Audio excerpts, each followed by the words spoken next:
Namaste, Guru Sharanam, and welcome. Thank you very much for joining me in this discourse today. My name is Tarryn Meyer, and I'm a yoga instructor. And today I'm going to be chatting about yoga. And our topic is yoga is not gymnastics. I love this topic because in my heart, I firmly believe that the whole concept of yoga has been changed, prostituted, as it were, because the sacred divinity of what yoga really is it's becoming lost. So my objective today is to teach you a little bit more about what yoga really is, and perhaps it can help us in our processes moving forward. The word yoga means yug, and yug means to unite. Our objective with yoga is to unite with the divine, is to unite with our maker. Yoga is not a religion, it's a lifestyle. And it's a lifestyle of good living, of righteous living, of being aware of our thoughts and being aware of our body, being aware of our environment, being able to see God in everything around us. The teaching is exquisite, it's absolutely phenomenal. As a Kriya Yoga instructor, we follow the 8-path yoga journey. It's also mentioned in the Patanjali's Yoga Sutras.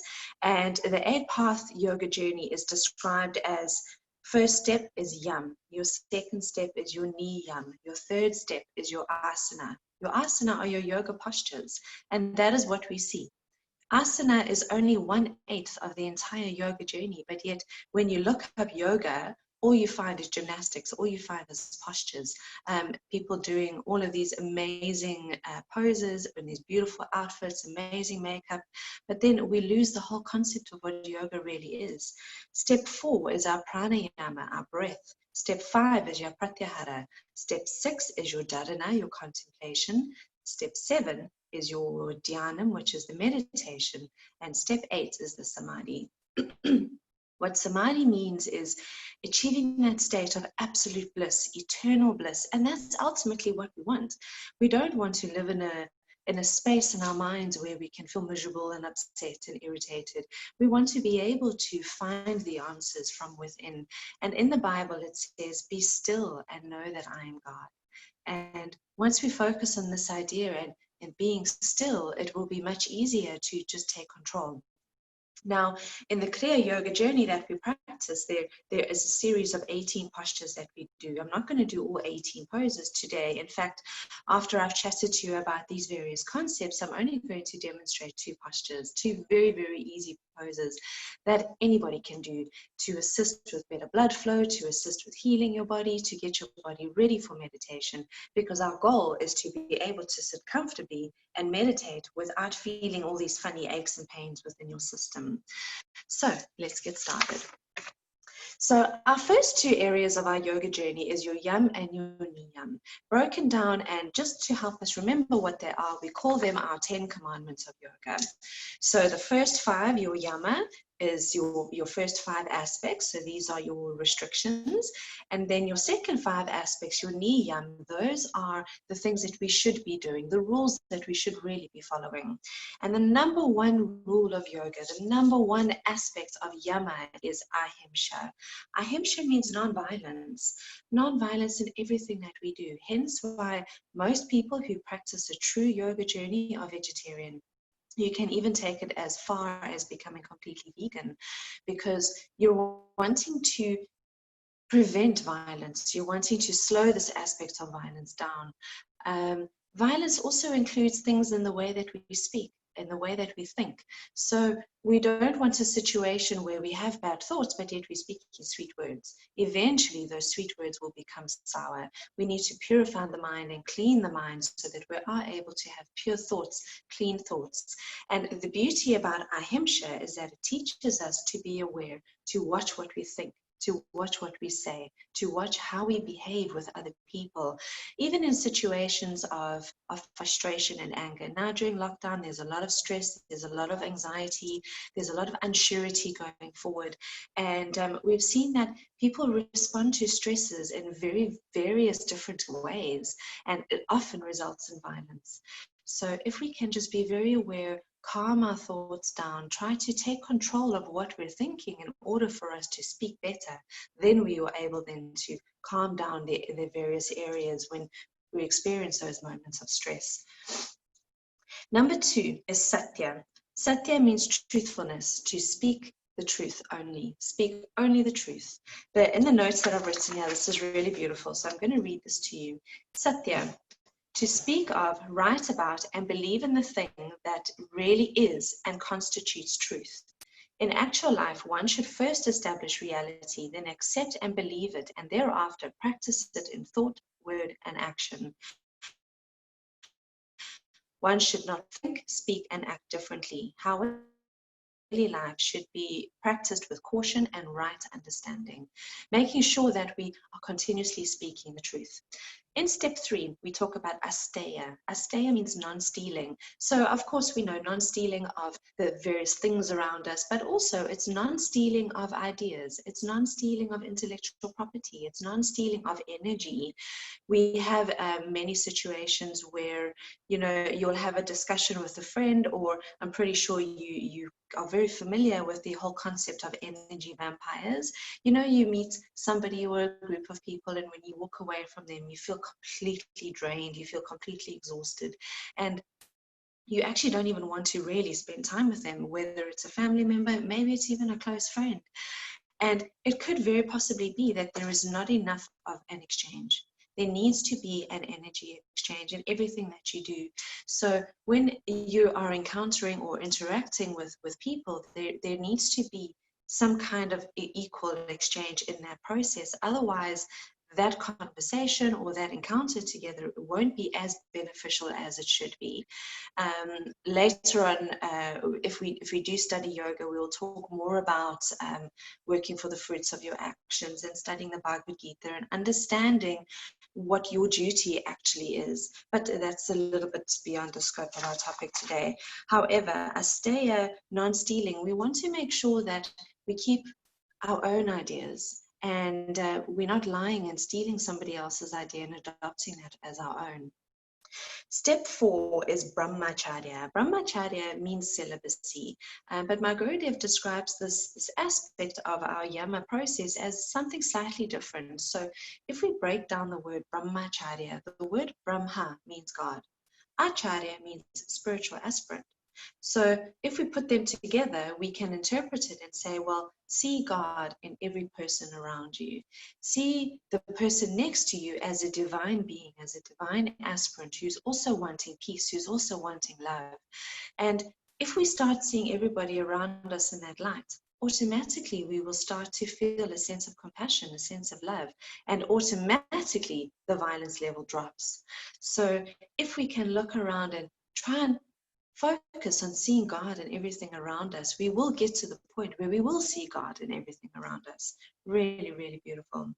Our 5th aspect of yama is aparigraha. Aparigraha means non-greed.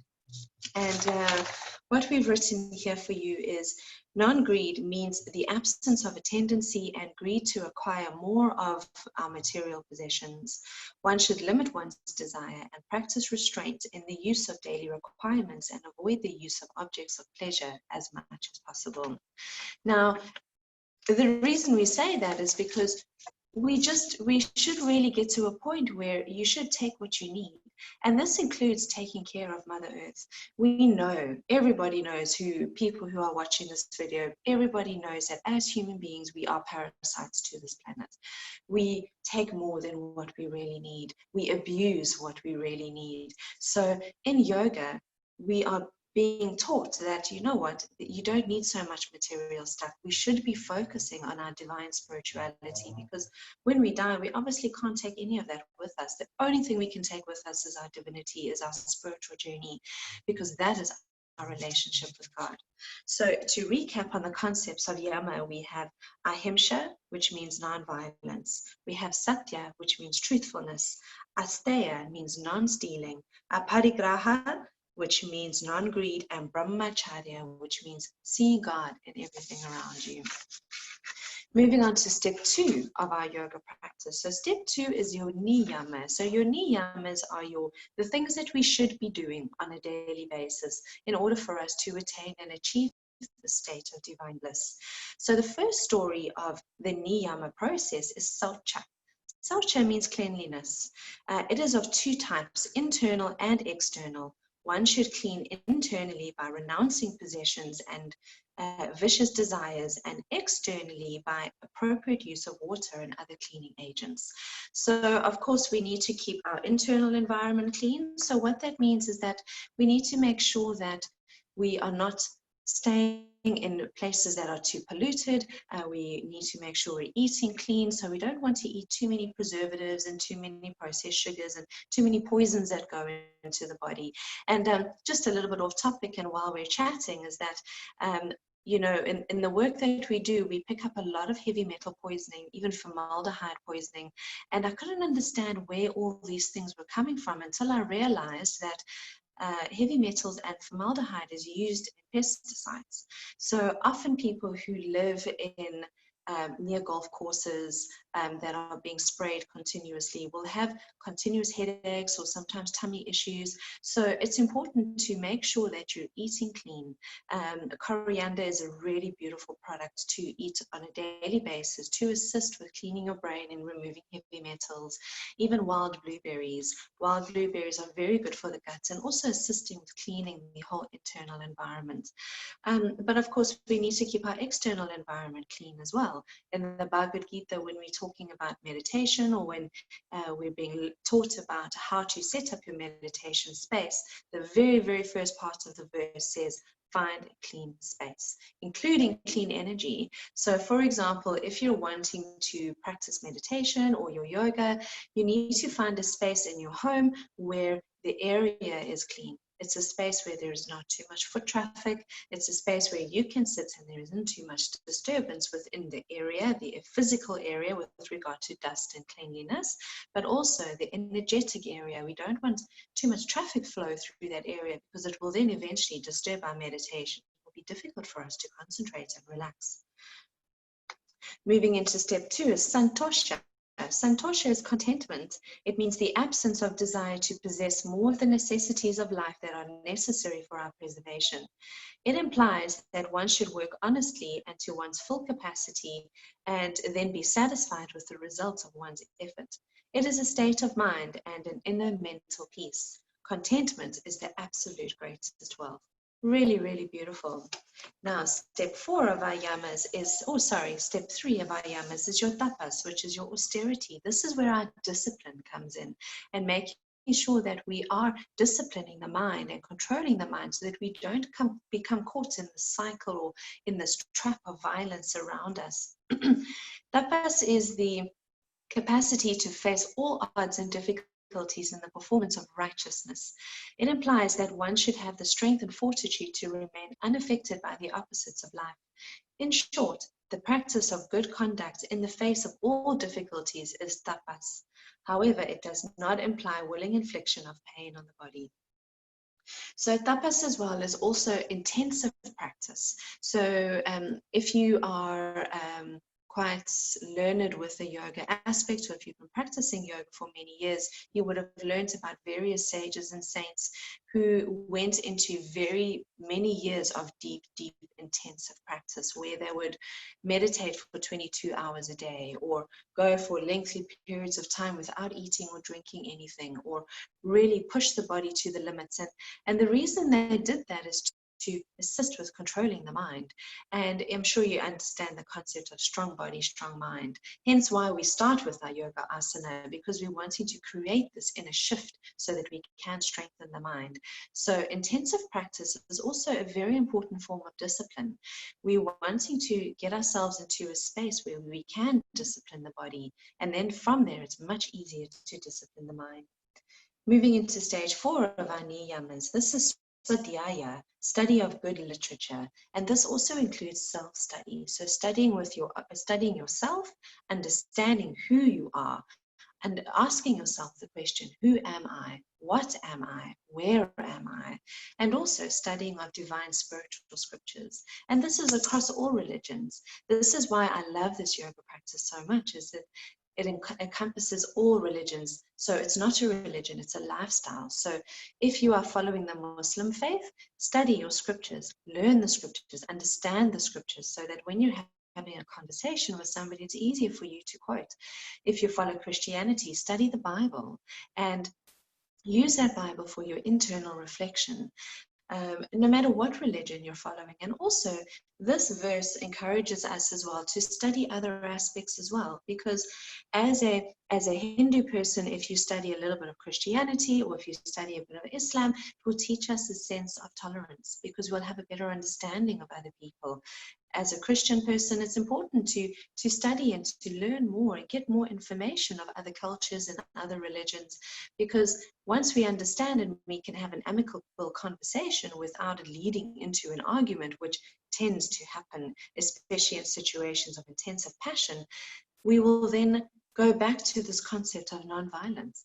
We will then tolerate each other. We will love each other more. We will understand each other a lot more. And our final aspect of our niyama process is Ishvara Pranitana. I love this one because it's absolute ultimate surrender to God.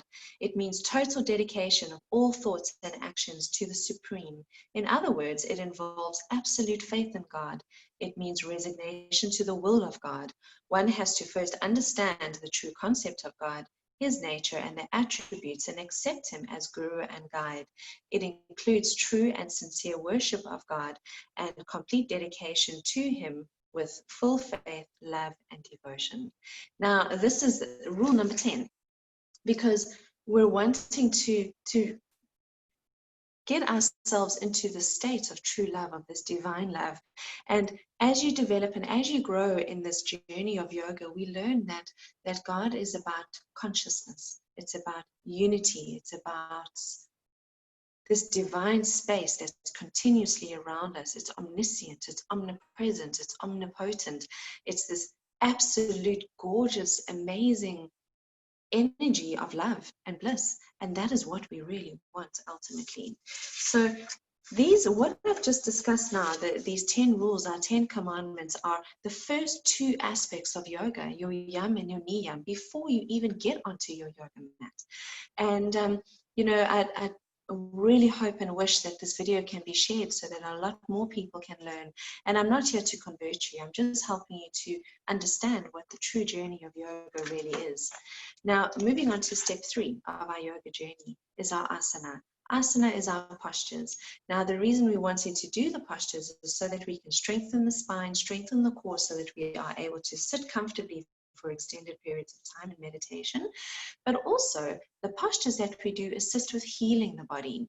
Now, there are many, many different styles of yoga asana. There are many different sects of yoga asana. And Gurudev describes how the asana have changed over the years as the sense of understanding your body, and each person that learns a technique, they will learn their technique, they will master their technique, but of course in that process some of the situations or some of the postures are modified, because you can't do everything perfectly, and if, say, for example, you've got a bit of a knobbly hip or your knees are a little bit funny, there are some postures that you're going to battle to do. So let's create a little bit of a variance so that we can still enjoy the benefits of that posture, but then over time that posture does change slightly.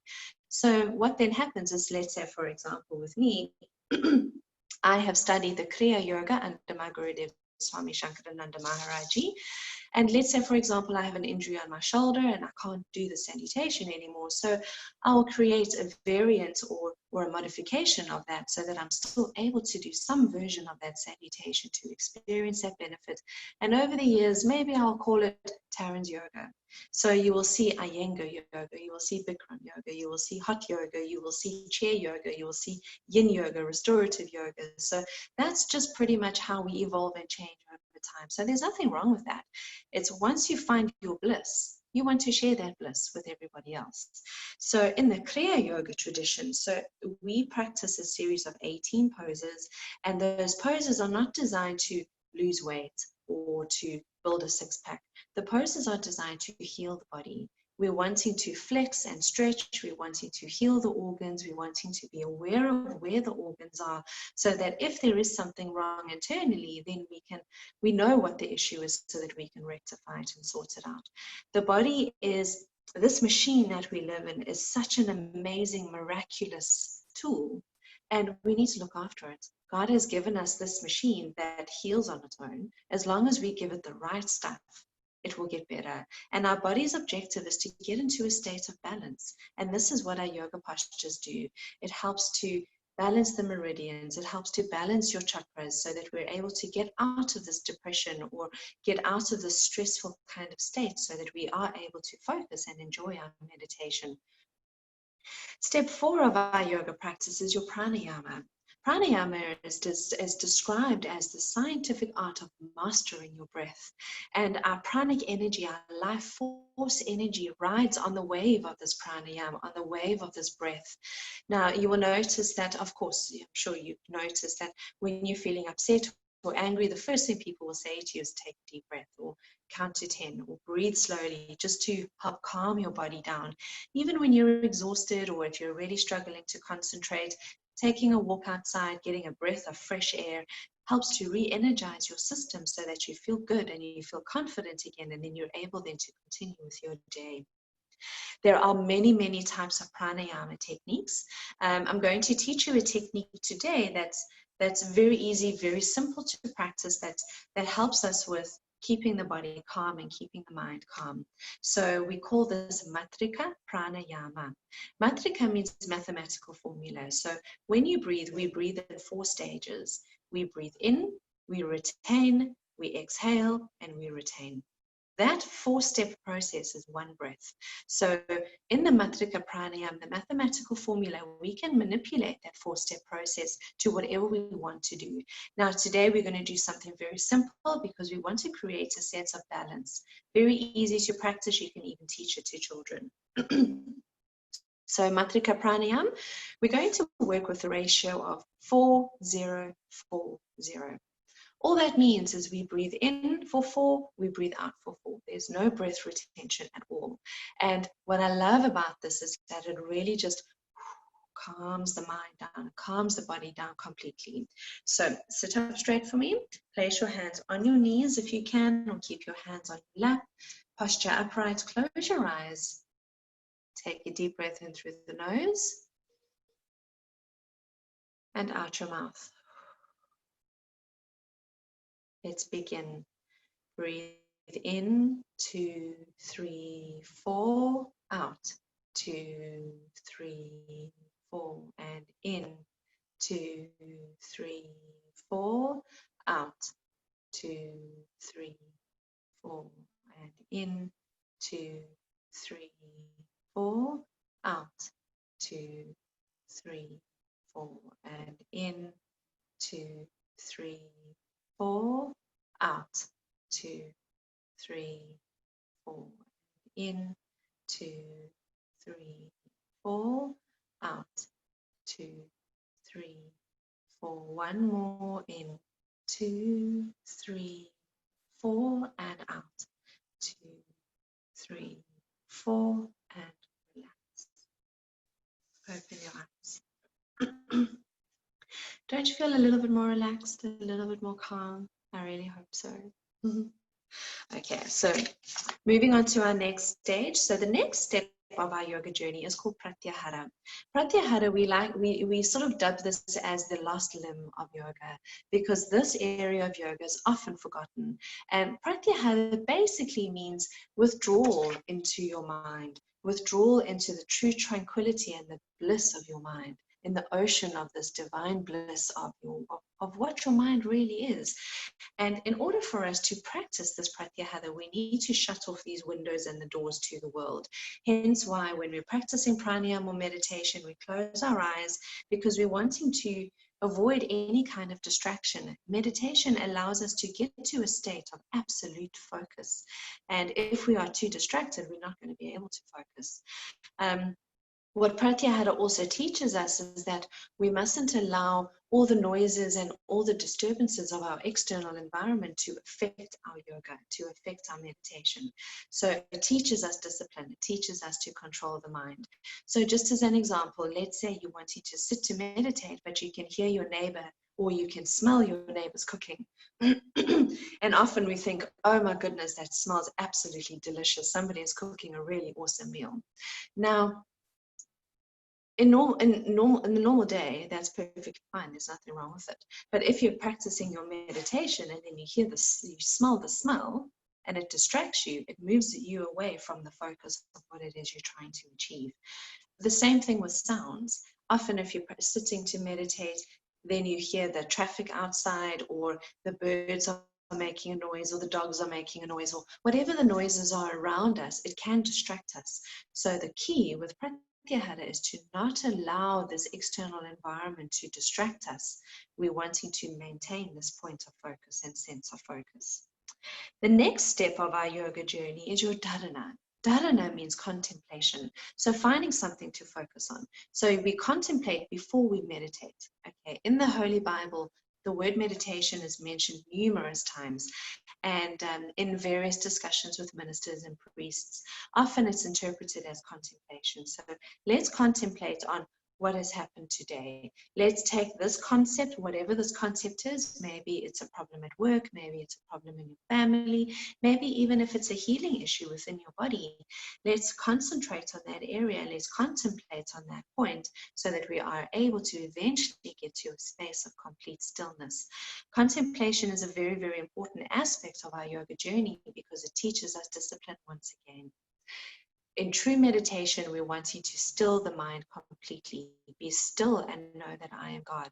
So if in your meditation you are concentrating on music, or if you're concentrating on a mantra, if you're concentrating on, let's say, a color, for example, it's activity in the mind. We're not in a truly meditative state. We're in a contemplative state, because we're not yet at that point of absolute stillness. Now, various aspects of contemplation is, it just depends on you, what it is you want to contemplate on. If you want to contemplate on something that's more abstract, such as the concept of love and peace and goodwill, it's more of a feeling than it is an actual thing.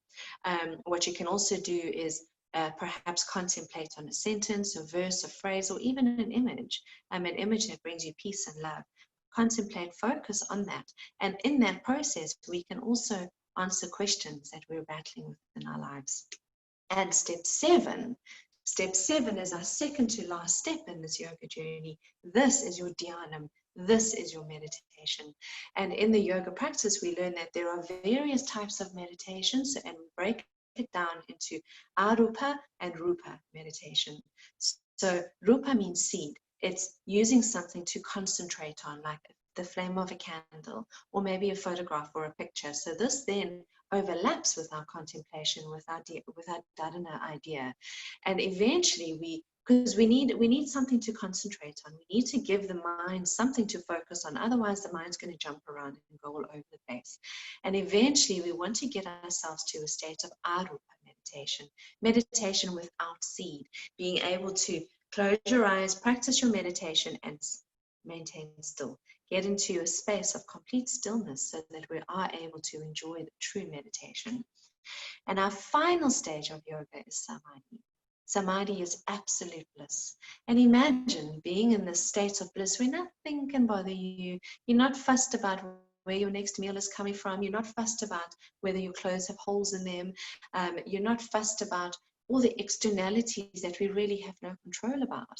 We are more focused on our true connection with God and this true divinity with the divine, and maintaining this energy, this space of continuous love, of continuous bliss. And if we are in that state, we will never get angry. We will know ourselves already. We will have already answered the question, who am I? We will automatically have a clean environment. We will always speak the truth. There will be no greed. There will be no stealing. There will be continuous idea of seeing God and everything around us. Imagine being in that state of bliss. And just imagine if you were in that point, and then you go and share all that beautiful bliss and information with your family and your friends, and then we will live in a peaceful world. We will live in a world of just pure love, of pure divinity. How amazing! What a beautiful space to be in. So understanding and working with the eightfold yoga journey, we then realize that yoga is not a religion. Yoga is not gymnastics. Yoga is a lifestyle. Everything that we do, from the way we cook to the way we eat the meal, to when we wake up in the morning, to how we shower, to how we walk outside. There's a beautiful saying that says, walk on the earth as though your feet are kissing the ground. And that's so beautiful, because it's getting us into the space of awareness and realizing that we need to show respect and love for everything around us. Guru Sharanam, Namaste. Thank you very much. So I hope that I've managed to teach you a couple of things, and you're able to have a much better understanding of what this yoga journey is all about. So now I'm going to demonstrate two postures for you. The first posture is called Kriya Vanakamasana. Kriya Vanakamasana is a pose that we do at the beginning of every single Kriya class. And all it is, it's a surrendering to the divine, and also it's in the acknowledgement to the masters who have given us this beautiful technique for our own healing. And then the second posture that I'm going to demonstrate today is the sun and moon salutation, Surya Chandra Namaskaram. Now you will see various different versions of salutations all over the internet, but this version I'm going to show you is specifically related to the Kriya Yoga journey. It's a 24-step process where we activate the right-hand side and then we activate the left-hand side to attain a state of pure balance within your body. And that posture I'm going to do 3 times. And many people have told me, in fact, a Chinese medicine doctor as well as an Ayurvedic medicine doctor and my Gurudev, 3 different people have told me that if you practice this sun salutation 7 times every single day, you will never need to do any other exercise, and your body will be strong and your meditation will be really, really good and amazing. So let's get started so that we can see what's going on. So we come up onto our yoga mat. With the Kriya Vanakamasana, we start at the center of the mat. So heels together, toes apart, come down onto your knees. Place the crown of the head on the mat, palms together in front of your head, and raise the feet. Hold that position. Now I'm going to recite a mantra. Om Kriya Babaji Nama Om.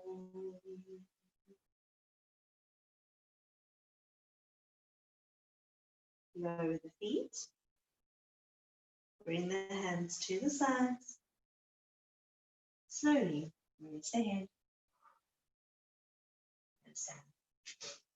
Now, the reason we recite the Om Kriya Babaji Nama Om mantra is that we're giving reverence to Kriya Babaji Nagaraj, who gave us this beautiful technique. However, if you're not following that kind of journey, then say a prayer that you're comfortable with. Maybe Lord Jesus, thank you, or maybe even the Our Father, or whichever prayer that you're comfortable with. Recite that prayer because it will assist in getting our mind back into the state of divinity. Moving into our Surya Chandra Namaskaram. So this is the salutation to the sun and the moon. The first round I'm going to do a little bit slowly, and then we will speed it up as we move into our rounds. Heels together, toes apart. Number 1, arms together. 2, stretch up, lean back. And 3, fold forward. 4, take your right leg behind you, lunge into that left knee. Take your left leg back, pushing up into downward facing dog.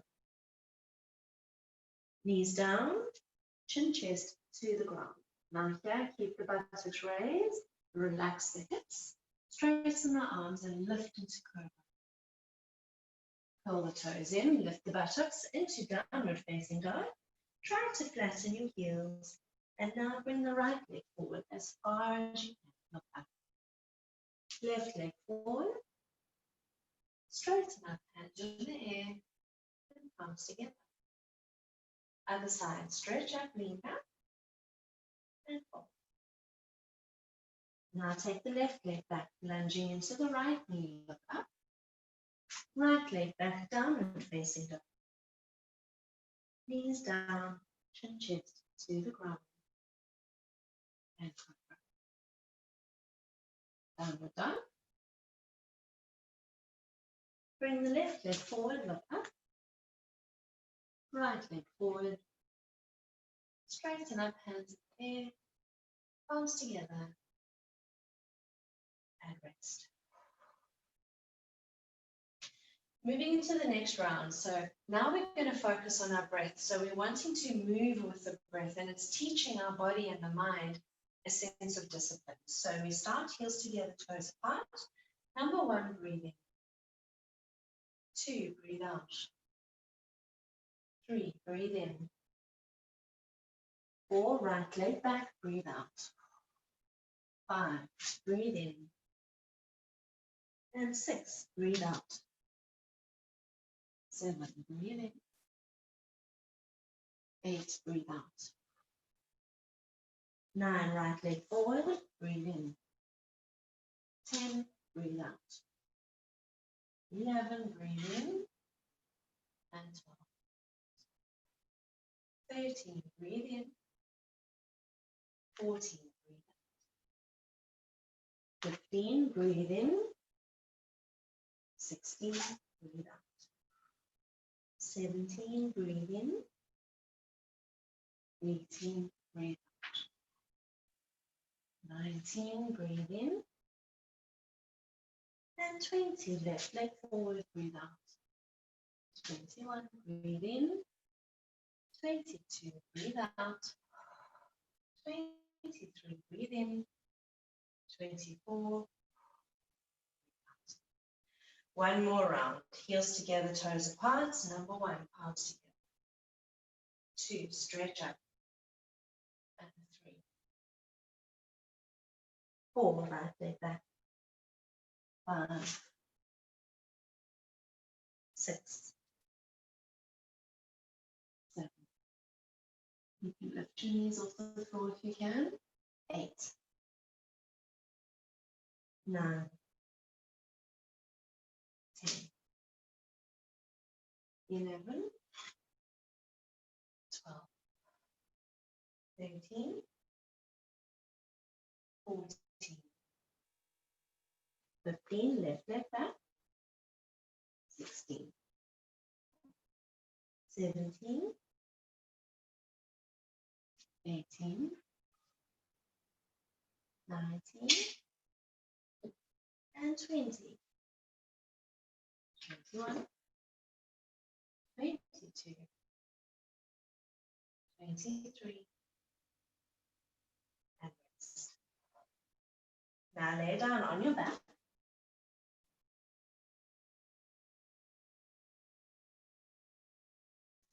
Now, a lot of my students say to me that this is the favorite part of their yoga class. At the very end, when we relax,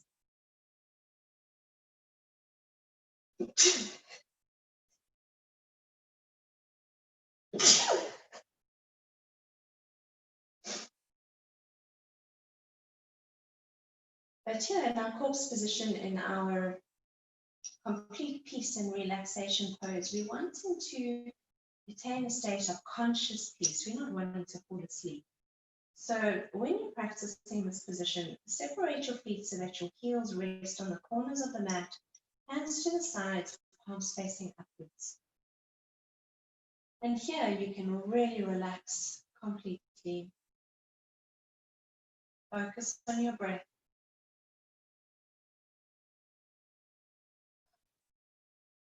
And it's important in our yoga practice to also show gratitude and appreciation to the body. Thank your body for allowing you to enjoy this beautiful process.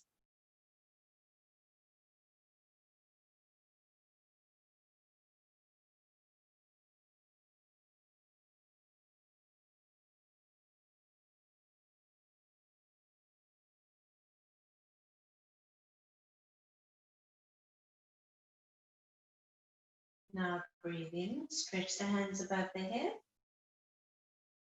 Breathe out, swing forward, reach for the toes. And let's sit.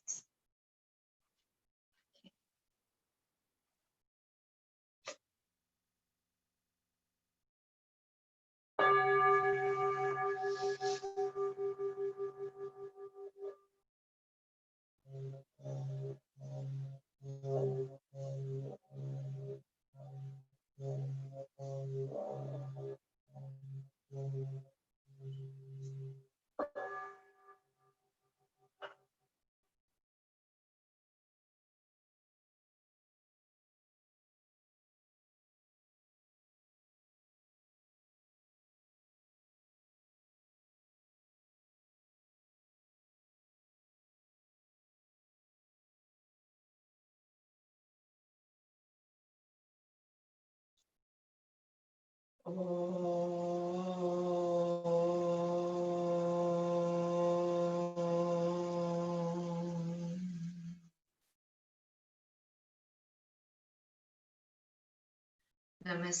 Guru Sharanam. Thank you very, very much for your time. I really do value you and appreciate you. My name is Tarryn Meyer. I'm a Kriya Yoga instructor on the Bluff. If you're wanting to contact me, or if you're wanting a little bit more information about what we do, you can find me on Facebook. My Facebook page is called Bluff Yoga Studio. My personal page, Tarryn Meyer, is also known as Mind Harmony. And my number is 079-868-9694 if you just want to send a WhatsApp message. God bless you, and I hope you have a really stunning, amazing weekend. Thank you.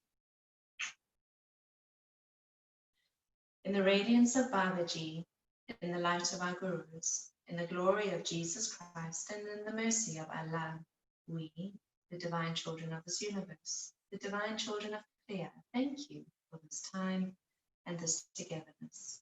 Om Shanti, Shalom, and